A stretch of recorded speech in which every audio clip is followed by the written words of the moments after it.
recordemos que San Pedro lo habíamos visto de visita pastoral, ¿no? Y que le habían llamado a Jope o Jaffa, donde había tenido lugar, donde había muerto aquella señora Tabita, aquella señora tan generosa, y lo mandan llamar. Tiene lugar la resurrección de aquella mujer, y nos contaron el episodio del centurión Cornelio. Tenemos que situarnos. Cornelio está en Cesarea y es un hombre piadoso, es un pagano, es un romano, pero simpatizante con el judaísmo, porque recordemos que es un hombre que hace muchas limosnas y que hace oración, y justamente en el momento en que está haciendo oración, a la hora que en el templo de Jerusalén se ofrecía el sacrificio, es cuando tiene aquella visión. O sea, Dios le envía un ángel y le manda llamar, le dice que vaya a Jope, que allí hay un tal Simón Pedro en la calle donde está, la casa donde se encuentra, y que le diga que venga, ¿no?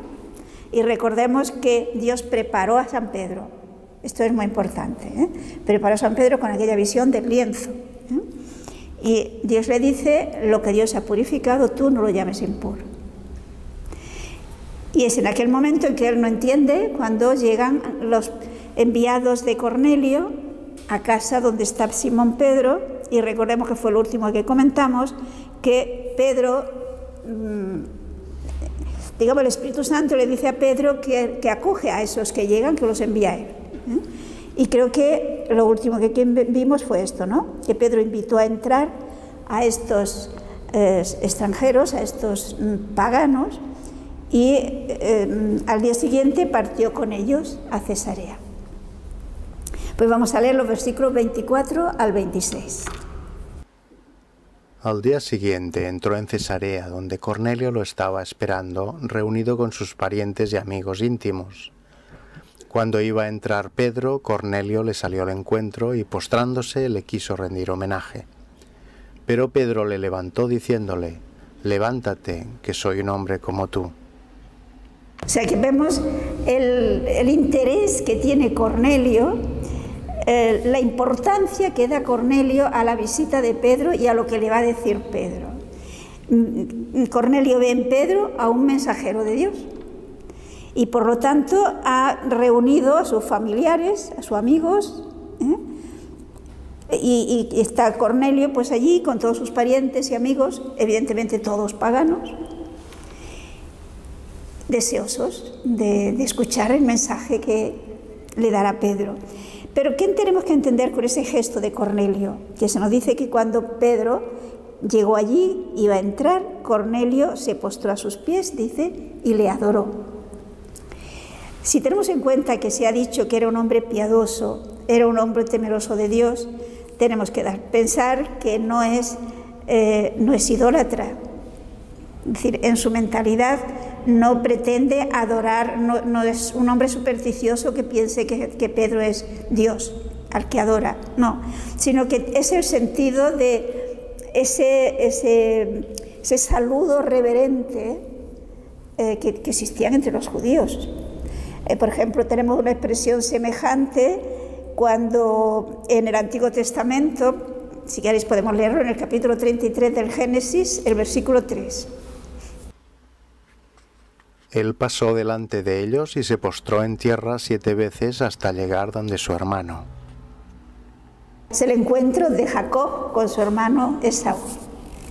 Tiene esa actitud de, no una reverencia, sino hasta 7 reverencias, postrado hasta el suelo. Por lo tanto, lo que hace Cornelio, que es pues un saludo profundo con el cual manifiesta la importancia que da a la misión, a la misión que tiene Pedro. Es un mensajero de Dios. Pero por otra parte vemos la profunda humildad de Pedro, y hace ver que aunque su misión ciertamente es muy importante, pero él es también un hombre y él es también pecador, y por lo tanto, como tal, se considera indigno de recibir semejante saludo con tanta reverencia.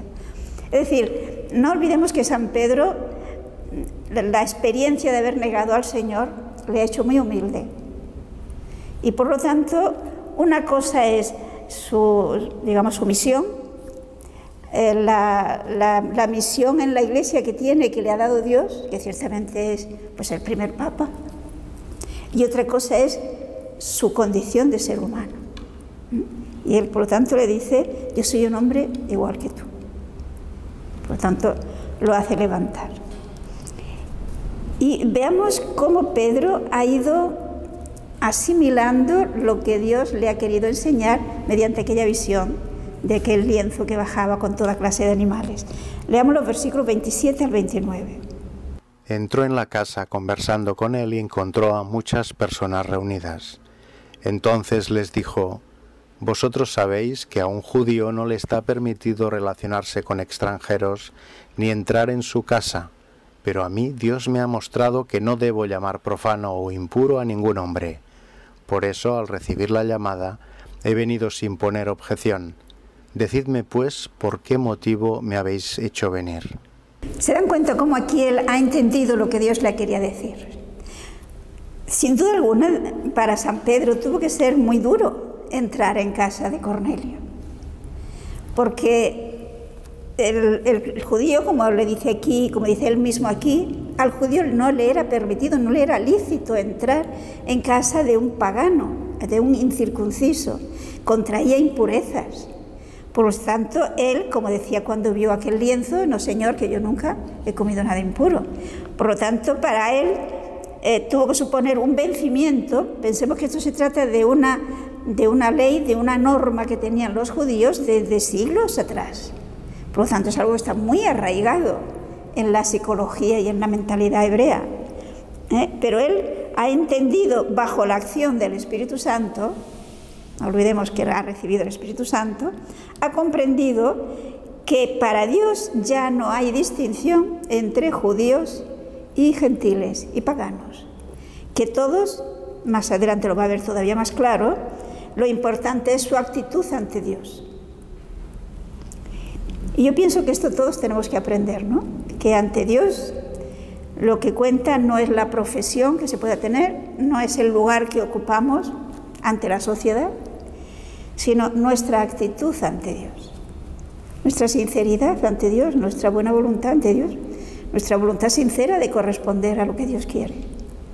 Y seguramente el día del juicio tendremos muchas sorpresas, porque sin duda vamos a encontrar personas que ante el mundo no pintaban nada y que allí son muy importantes, y otros que quizá ocupaban puestos muy destacados y que no son nadie o tienen poco valor, poca importancia ante Dios, ¿no?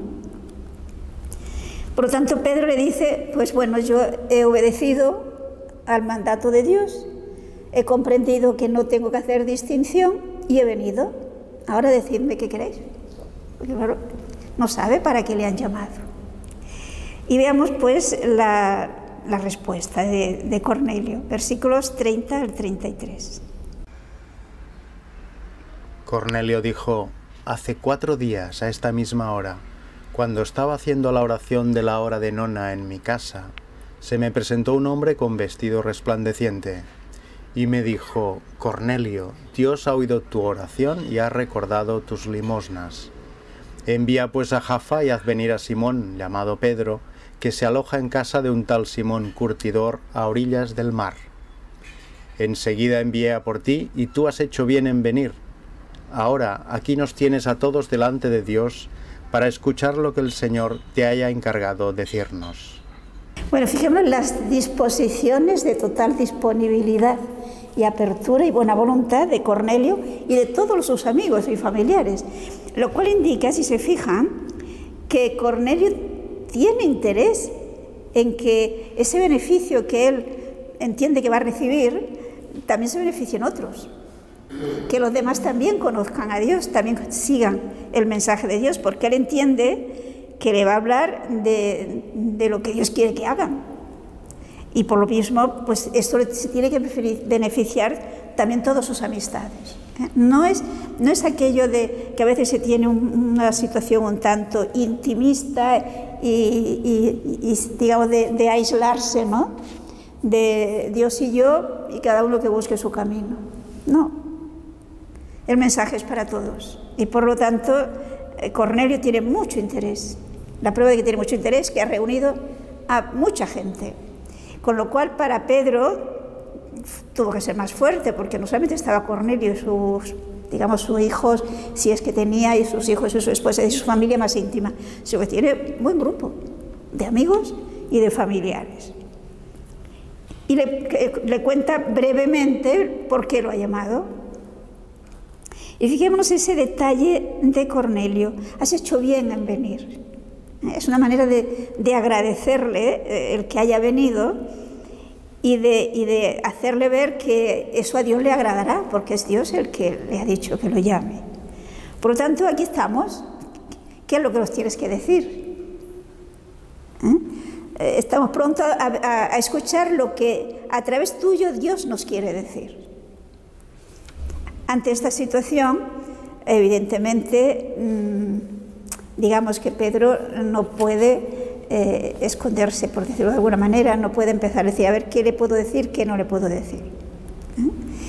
Como veremos más adelante, para los judíos en general, que se habían hecho cristianos, porque hasta ahora, no olvidemos, la comunidad cristiana está formada por judíos cristianos, pero todos son judíos. Por lo tanto, veremos más adelante que la idea que tenían era, pues que sí, el Evangelio era para todos, pero que primero se hicieran judíos y luego vendría el hacerse cristianos, porque les parecía que el primer paso necesario era ser judíos. Y aquí Dios le está enseñando poco a poco a Pedro, con la docilidad de Pedro, que no, que esa división, digamos que lo que era la circuncisión ya no es necesario para salvarse, sino que lo necesario para salvarse es la fe en Cristo y por lo tanto el bautismo. Bien, pues continuemos los versículos 34 al 35. Pedro tomó la palabra y dijo: ahora comprendo con toda verdad que Dios no hace acepción de personas, sino que acepta al que lo teme y practica la justicia, sea de la nación que sea. Primero, ¿qué entiende San Pedro? Reconoce que ante Dios no hay acepción de personas. ¿Y qué significa esto? Porque pensemos en aquel momento, Pedro, judío, cristiano, y Cornelio, un pagano y por lo tanto politeísta. Él era un romano, pues tenía la religión de los romanos, que tenían muchos dioses, eran politeístas, y por consiguiente unas leyes diferentes, pertenecía a otra religión. Y sin embargo, fijémonos que Dios le está haciendo entender a Pedro que no por el hecho de pertenecer a aquella otra religión, Dios no lo ama, sino que lo que Dios está esperando, lo que Dios, digamos, quiere es su sinceridad y su apertura a Dios. Dios nos puede hablar de muchas maneras. Por lo tanto, lo importante es estar en esa actitud de escucha a lo que Dios me quiera decir a través de los medios que sean. Como que normalmente un judío nunca habría hablado a Cornelio de Cristo, Dios tiene que valerse de un medio extraordinario, que es enviarle un ángel. Pero lo normal es que sea a través de la Iglesia. Como llegamos, y de hecho vemos que el ángel lo que hace es ponerle en contacto con la Iglesia. Que venga Pedro. Por lo tanto, repito, Pedro dice, ahora reconozco que para Dios no hay acepción de personas, sea de la cultura, diríamos, y de la religión que sea. Interesa su actitud, sino que en toda nación el que teme a Dios y practica la justicia le es grato. No olvidemos que temer a Dios en la Biblia no significa tenerle miedo, sino se trata de esa actitud de respeto, de adoración, de amor hacia Dios, de devoción hacia Dios. Entonces, todo el que sinceramente busca a Dios y se esfuerza por vivir de acuerdo con la voluntad de Dios, Dios lo ama. Esto es lo que nos viene a decir. Continuemos, 36 al 43. envió su palabra a los hijos de Israel anunciando la buena nueva de la paz que traería Jesucristo, el Señor de todos. Vosotros conocéis lo que sucedió en toda Judea, comenzando por Galilea, después del bautismo que predicó Juan. Me refiero a Jesús de Nazaret, ungido por Dios con la fuerza del Espíritu Santo, que pasó haciendo el bien y curando a todos los oprimidos por el diablo, porque Dios estaba con él. Nosotros somos testigos de todo lo que hizo en la tierra de los judíos y en Jerusalén. A este lo mataron, colgándolo de un madero, pero Dios lo resucitó al tercer día y le concedió la gracia de manifestarse. No así a todo el pueblo, sino a los testigos designados por Dios, a nosotros, que hemos comido y bebido con él después de su resurrección de entre los muertos. Nos encargó predicar al pueblo, dando solemne testimonio de que Dios lo ha constituido juez de vivos y muertos. De él dan testimonio todos los profetas, que todos los que creen en él reciben por su nombre el perdón de los pecados. Como ven, San Pedro le hace un desarrollo breve, sin duda fue más largo que esto que nos trae Lucas, de qué significa Jesucristo, del mensaje cristiano. ¿Y qué nos dice? La salvación viene de los judíos, es decir, son los judíos los que han acogido a Cristo y los que lo han transmitido al resto de la humanidad. ¿Y qué se nos dice de Jesucristo? Pues se nos dice que viene a anunciar la paz a todos. Se nos dice que es Kyrios, es decir, que es Señor, que es Dios, pero que se ha hecho hombre y que estuvo predicando desde Galilea hasta Judea. Una cosa muy interesante, que está ungido por el Espíritu Santo. Fijémonos la importancia enorme de la presencia del Espíritu Santo y que muchas veces no le damos toda la importancia que tiene. El Espíritu Santo, podríamos decir, sin dudarlo, es el personaje fundamental de la Iglesia, es el actor fundamental de la Iglesia. Pero fijémonos que no se ve. Y a veces le damos mucha importancia a lo que se ve, a lo que destaca. El Espíritu Santo no destaca porque no se ve, no se deja ver. Pero si no fuera por él, todos no podríamos hacer nada. Es el que da vida a cada uno de nosotros, comenzando por Jesús. Es el Espíritu Santo es quien hizo que la Virgen concibiera a Jesús en su seno, que Dios se hiciera hombre en el seno de la Virgen, fue obra del Espíritu Santo. Es el Espíritu Santo el que movió en todo momento a Jesús. Y movido por el Espíritu Santo, Jesús pasó haciendo el bien.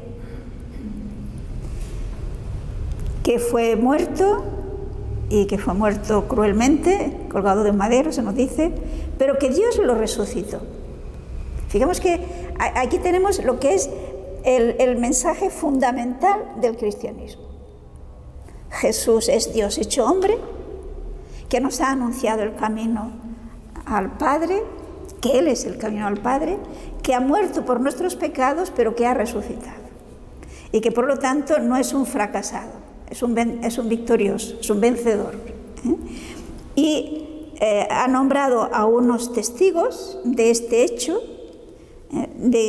para que lo anuncie a los demás, pero que este hecho histórico de la muerte y resurrección de Jesucristo ya estaba anunciado en el Antiguo Testamento. O sea, no ha sido una cosa que los hombres de su tiempo hicieron, digamos, contraviniendo el proyecto de Dios. No.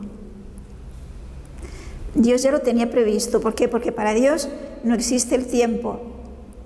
Y por consiguiente, Dios ve ahora todo lo que va a ocurrir en la historia a lo largo de los siglos. Y por lo tanto, muchos siglos, desde el principio mismo de la creación, Dios ya sabía lo que iba a ocurrir. Por lo tanto, lo pudo anunciar. Es decir, no fue una sorpresa. Y Dios se ha valido de esto precisamente para manifestarnos su amor y para, de esta forma, destruir la muerte mediante esa entrega amorosa hasta el límite de Jesucristo.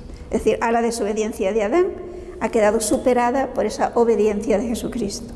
Y la prueba de ello es que ha resucitado entre los muertos. Y ellos son testigos. Esto, en resumen, es el mensaje cristiano.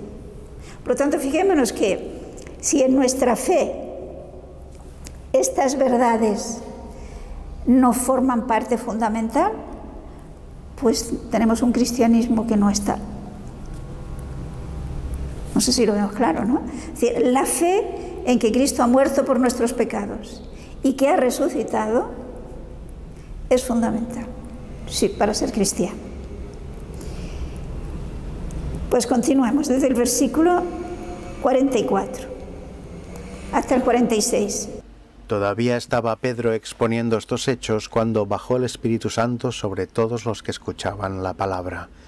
Y los fieles de la circuncisión que habían venido con Pedro se sorprendieron de que el don del Espíritu Santo se derramara también sobre los gentiles, porque los oían hablar en lenguas extrañas y proclamar la grandeza de Dios. Entonces Pedro añadió: ¿se puede negar el agua del bautismo a los que han recibido el Espíritu Santo igual que nosotros?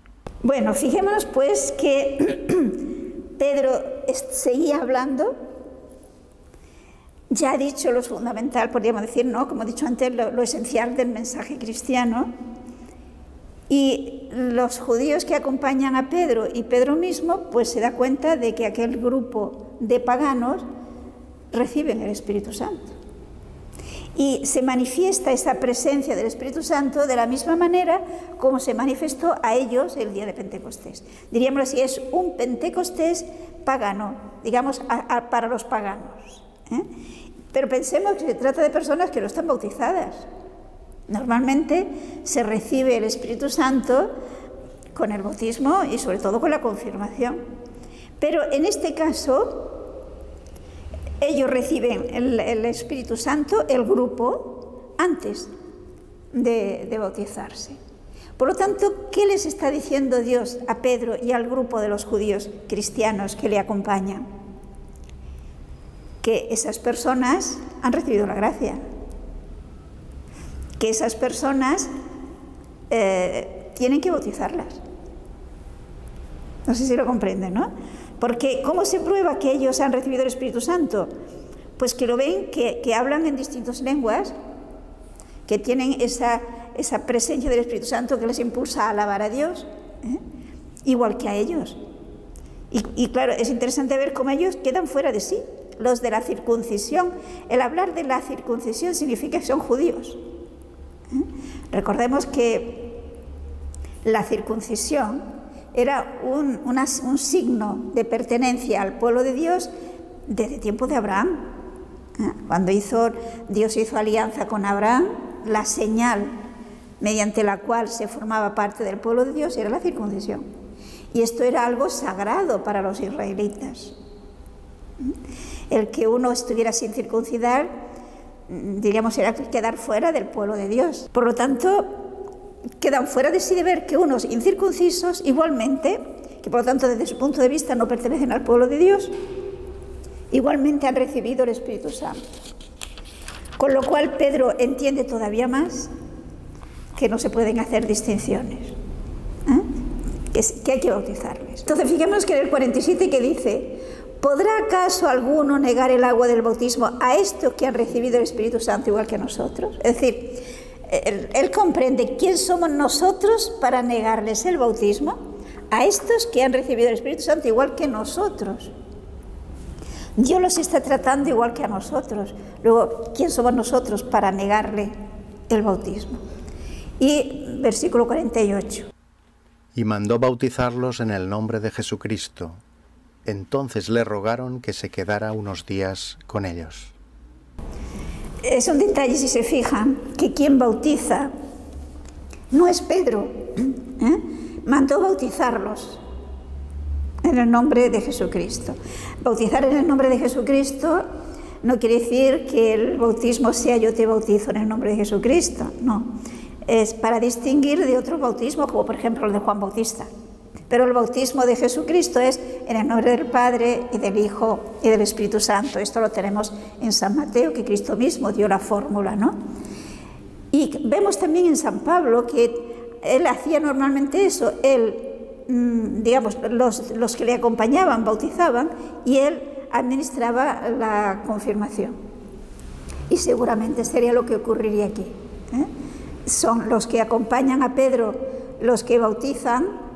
Pensemos que si eran un buen grupo, pues tuvieron que intervenir varios, quizás el mismo San Pedro también intervino, ¿no? Y se queda con ellos algunos días. Claro, había que acabar de formar a este grupo. Pensemos que con esto se ha dado un paso fundamental en el cristianismo para que realmente pueda ser católico, o sea, universal, a todos sin distinción. Pero al mismo tiempo yo creo que es muy importante que nos demos cuenta cómo, según estos textos, nunca podemos mirar con menosprecio a nadie, sea de la religión que sea. Porque es cierto que a Dios no le da lo mismo que uno sea cristiano o sea de cualquier otra religión, no le da lo mismo, porque Él ha venido precisamente para enseñarnos el camino, y Él es el camino. Pero eso no quita a que haya personas en otras religiones con muy buena voluntad y que si sinceramente buscan la verdad y buscan agradar a Dios y buscan hacer las cosas como Dios quiere, Dios las ama. Aquí podríamos decir que quizás se aplicaría el bautismo de deseo. Fijémonos que estos, Cornelio y sus compañeros, cuando reciben el Espíritu Santo es porque tienen, podríamos decir, el bautismo de deseo. Desean hacer lo que Dios quiere. Si no se bautizan, porque no lo sabían hasta entonces. Cuando lo saben, se bautizan. Pero la noticia corre. No tan rápido como ahora, ¿verdad? Que tenemos internet y entonces ya es instantánea. Pero sí que pasa la noticia y por lo tanto llega a Jerusalén esa noticia de que Pedro ha entrado en casa de unos paganos y los ha bautizado. Y no se han hecho judío primero. Entonces hay los que están apegados a sus ideas que no les parece correcto lo que ha hecho Pedro. Y se lo van a echar en cara. Vamos al capítulo 11. Y veamos los versículos 1 al 3. Los apóstoles y los hermanos de Judea se enteraron de que también los gentiles habían recibido la palabra de Dios. Cuando Pedro subió a Jerusalén, los de la circuncisión le dijeron en son de reproche: «Has entrado en casa de incircuncisos y has comido con ellos». Sabemos que cuando Pedro llega a Jerusalén, los de la circuncisión, es decir, sin duda alguna con este término de los de la circuncisión se está refiriendo a aquellos que seguían más aferrados a su idea, porque todos eran circuncidados, todos eran judíos. En Jerusalén todos eran judíos. Pero estos precisamente de la circuncisión, los que defendían a toda costa la circuncisión, le echan en cara a San Pedro. Fijémonos que no le echan en cara que haya bautizado a unos paganos, no. Lo que le echa en cara es que haya entrado en casa de incircuncisos. Es decir, más o menos le viene a decir cómo no les obligaste a circuncidarse antes de entrar en su casa y de hablarle de Jesucristo. A ver, pensemos que no es fácil cambiar una idea que se ha transmitido de padres a hijos, de generación en generación, desde Abraham, o sea, hacía muchos siglos. Es algo que lo tienen metido hasta en las entrañas, ¿no? Por lo tanto, ellos no podían concebir, y San Pedro le ha costado, como veremos, como hemos visto, ¿no? No podían concebir que una persona que permanece fiel a esa ley que Dios dio sea igual que uno que ha vivido sin tener en cuenta esa ley que Dios le dio a Abraham. Esto no lo podían entender. Pensemos que un judío, como hemos visto antes, no podía entrar en casa de un incircunciso. Incluso si tenían esclavos, a los esclavos había que circuncidarlos. Es decir, era algo fundamental. Entonces, esto no entienden cómo Pedro ha entrado en casa de incircuncisos. No porque los ha bautizado, insiste. Entonces Pedro les va a decir por qué lo ha hecho. Vamos a leer el relato, hace brevemente el relato de su experiencia, ¿no? Leamos del 4 al 17. Pedro entonces comenzó a exponerles los hechos por su orden, diciendo: Estaba yo orando en la ciudad de Jaffa, cuando tuve en éxtasis una visión, una especie de recipiente que bajaba, semejante a un gran lienzo que era descolgado del cielo y sostenido por los 4 extremos hasta donde yo estaba. Miré dentro y vi cuadrúpedos de la tierra, fieras, reptiles y pájaros del cielo. Luego oí una voz que me decía: Levántate, Pedro, mata y come.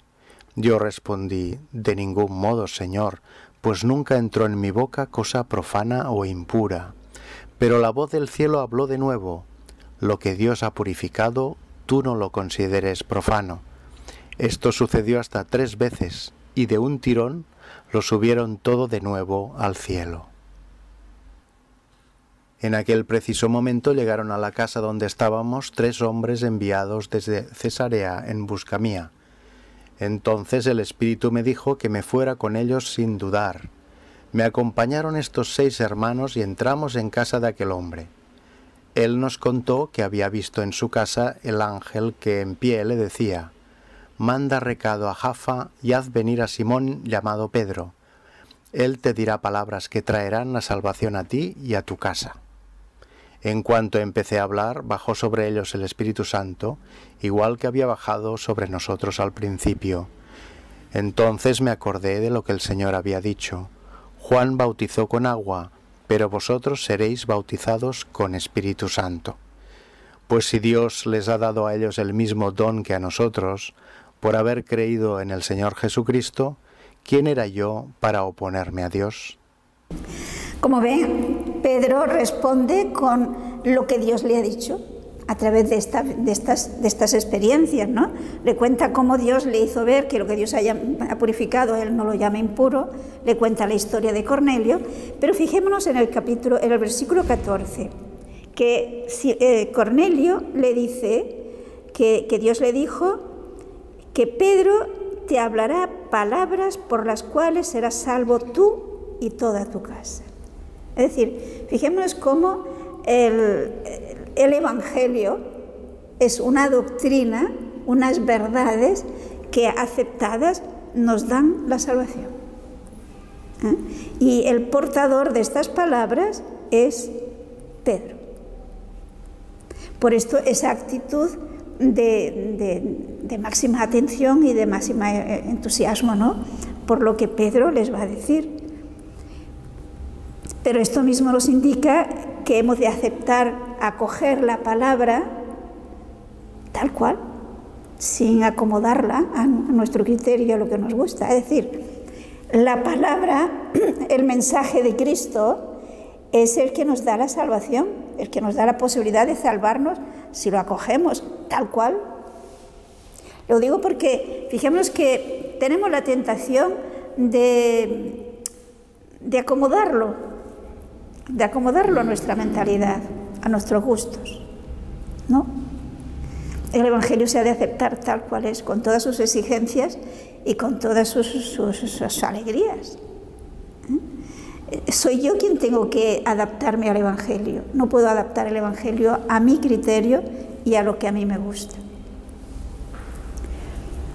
Y luego, en el versículo 17, la afirmación de San Pedro: si Dios pues les había otorgado igual don que a nosotros por creer en Jesucristo, ¿quién era yo para oponerme? Fijémonos que por lo tanto él hace ver que haberles exigido la circuncisión habría sido oponerse a Dios. ¿Cómo se iba a oponer a Dios? La reacción de los oyentes, que al fin y al cabo pues tenían buena voluntad, pues es positiva. Fijémonos en el versículo 18. Oyendo esto, se calmaron y alabaron a Dios, diciendo: Así pues, también a los gentiles les ha otorgado Dios la conversión que lleva a la vida. Una vez que han escuchado las palabras de San Pedro, las aceptan. Y por lo tanto glorifican a Dios. Es decir, para ellos es una enorme sorpresa ver cómo para Dios ya esa separación no existe, sino que Dios ha concedido también a los paganos la penitencia para la conversión mediante la fe en Jesucristo. Que lo importante es esto, es la fe en Jesucristo. La circuncisión fue un camino, una preparación para llegar a Cristo. San Pablo en la carta a los Gálatas nos dirá que la ley fue el pedagogo que nos llevó a Cristo, o sea, como el que porta el niño al colegio, ¿no? Una vez que ha llevado el criado o la persona que sea, ¿no?, que lleva el niño al colegio, una vez que el niño llega al colegio, su misión ya ha terminado, ahora viene la misión del maestro, ¿no? Pues el Antiguo Testamento, toda esa ley, por ejemplo, la circuncisión, pues fue eso el que nos llevó a Cristo. Una vez que está en Cristo, ya lo importante es Cristo, es creer en Jesucristo. Y ahora en los versículos siguientes se nos va a hablar de cómo se sigue extendiendo el Evangelio. Leamos el versículo 19. Entre tanto, los que se habían dispersado en la persecución provocada por lo de Esteban llegaron hasta Fenicia, Chipre y Antioquía, sin predicar la palabra más que a los judíos. O sea que, como vemos, vuelve a lo que nos había dicho en el capítulo 8, cómo a raíz de la muerte de Esteban muchos tuvieron que huir de Jerusalén e iban hablando de Jesucristo. Pues aquí nos vuelven a decir que aquellos que tuvieron que huir mediante la persecución que se ocasionó a la muerte de Esteban, pues llegaron a Fenicia, a Chipre, a Antioquía. Todos esos lugares había judíos y solo predicaban a los judíos. Claro, no se veían en qué situación, en qué condiciones se podía predicar el Evangelio al resto. Después de esa experiencia de Pedro, después de que Pedro, que es el que tiene las llaves, recordemos que Cristo le dijo: tú eres Pedro y te daré las llaves del reino de los cielos, ¿no? O sea, Pedro, usando sus llaves, digámoslo así, ha abierto la puerta a los gentiles, ahora ya también se atreven a predicar a los no judíos. Fijémonos en el versículo 20.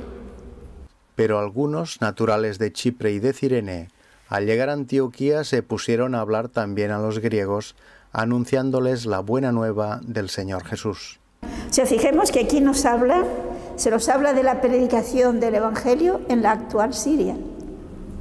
O sea, como ven, los cristianos son antiquísimos en Siria, en el siglo I. Entonces aquí nos encontramos con que algunos cristianos que eran oriundos de Chipre y de Cirene, con una mentalidad más amplia, y una vez que sin duda alguna se han enterado del acontecimiento de la conversión de Cornelio, pues se atreven también a predicar a los paganos.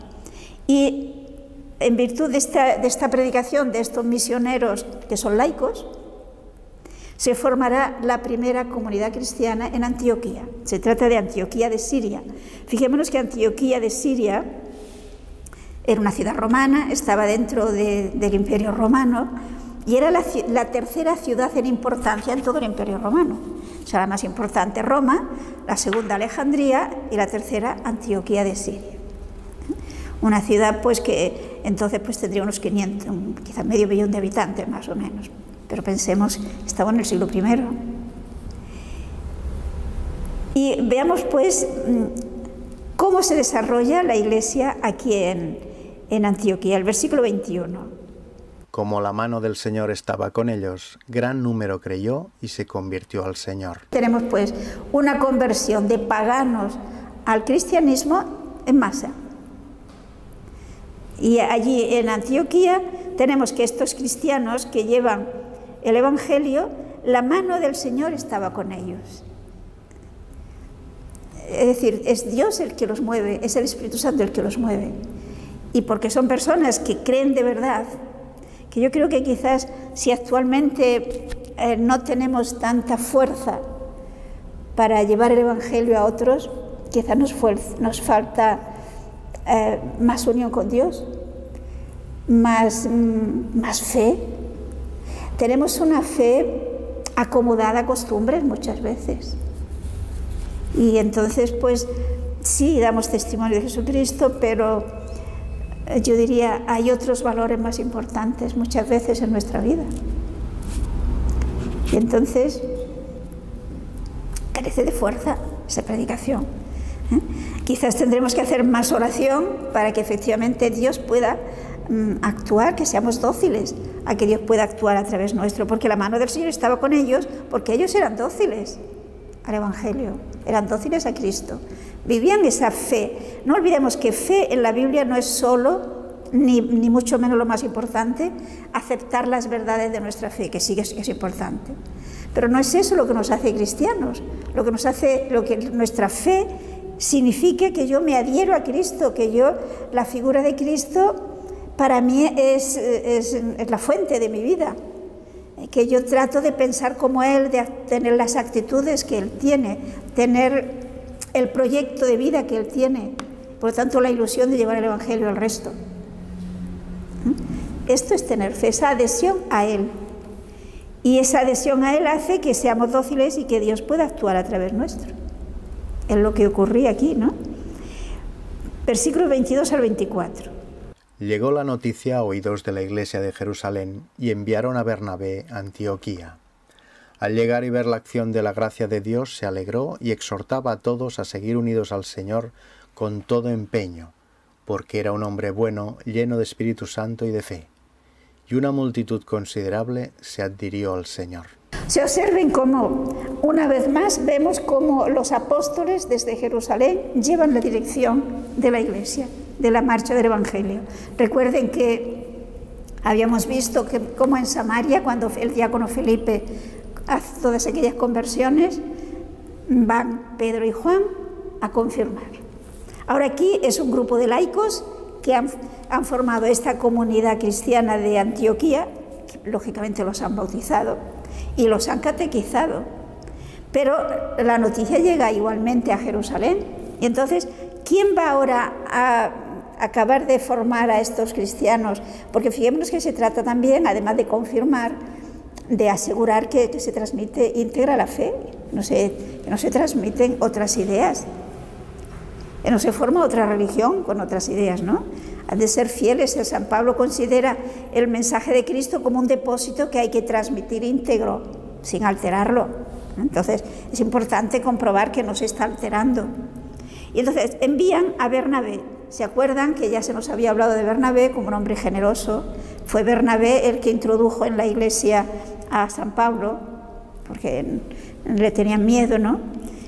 Y cuando este Bernabé llega a Antioquía, se nos dice que se alegró, vio la gracia de Dios, y yo no sé si se han fijado en el versículo 24, que dice la razón por la cual Bernabé se alegró y animaba a los cristianos recién convertidos a perseverar en su fidelidad al Señor.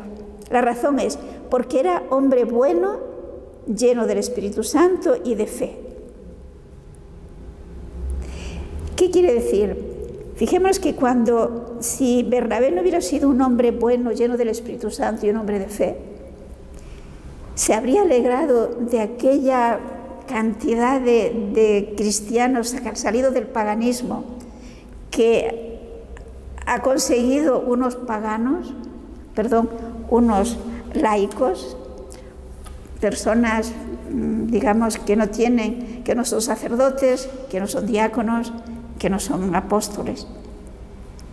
Es decir, es fácil, es humano, cuando no hay un auténtico espíritu de fe, que se introduzca la envidia, un poco el amor propio, y entonces la alegría del éxito de otro no es tan sincera.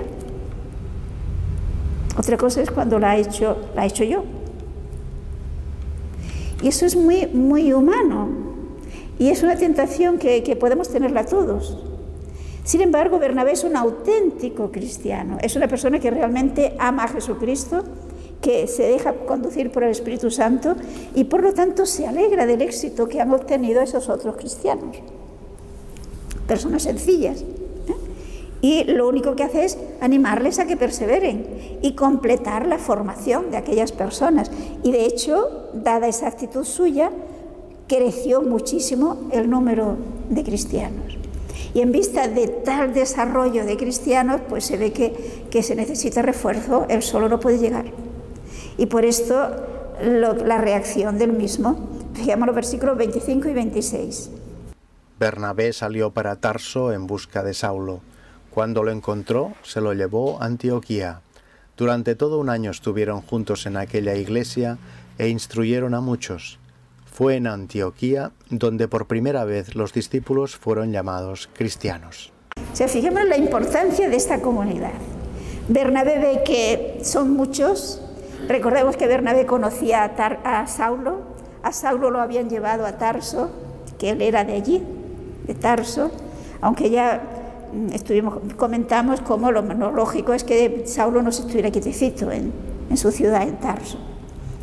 Pero posiblemente Bernabé conocía la vocación especial de Saulo de predicación a los paganos y por lo tanto lo va a buscar.